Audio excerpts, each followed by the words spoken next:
And now we are happy to have on future Hall of Famer, former Browns left tackle Joe Thomas on the Orange and Brown Talk podcast. Joe, how are you? I'm doing great. Thanks for having me on, guys. All right, Joe, my last question. Not sure if Mary Kay has another one, but I want to ask you, I can't believe it's been this long already, but we're coming up on it. You're going to be eligible for the Hall of Fame. Have you let yourself think about that at all? I have, because my good friend Steve Smith, who works with me on Thursday Night Football on the pregame show, was eligible for the first time this year. And so I was watching, and I think he was a semifinalist. And I was really interested because I was pulling for him. And then right after he didn't make it, they were talking about people who are going to be eligible for the first time next year. And I saw my name and I went, holy smokes. And I looked, and I'm like, sure.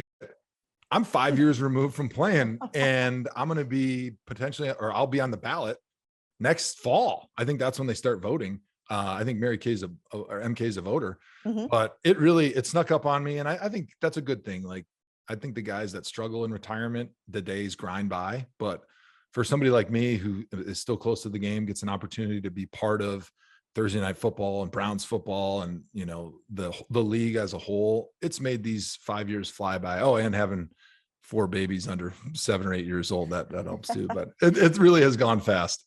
Yeah. You know what, Joe, it's so funny because when you did retire, I was thinking, wow, far, far, far, far down the road, I'm going to have an opportunity and the honor to sit in that room and vote you into the Hall of Fame, and how honored and excited I was about that.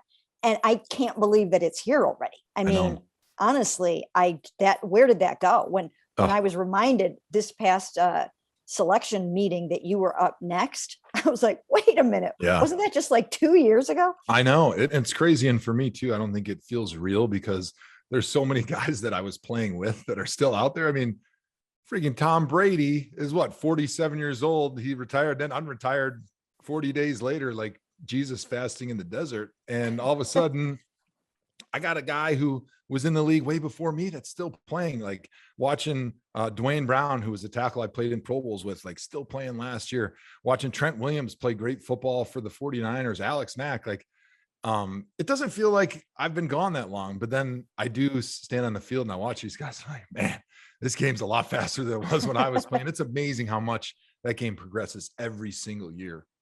Joe, before we let you go, where can we find you? You can find me at Twitter at Joe Thomas 73. I do a podcast mostly during the season, but we hit a few during the off season called the Tom and Hawk Football Show on Amazon Music or wherever you get your podcasts. I also work for NFL Network, so you can find me occasionally on Total Access. But my next big gig is going to be at the draft with NFL Network. We're covering live from Las Vegas, Nevada. All right. Should be a very fun draft there. Absolutely. In Las Vegas. Joe, it's always great to see you. Thanks for taking the time. My pleasure, guys. Thanks for having me on. Yeah, thanks, Joe.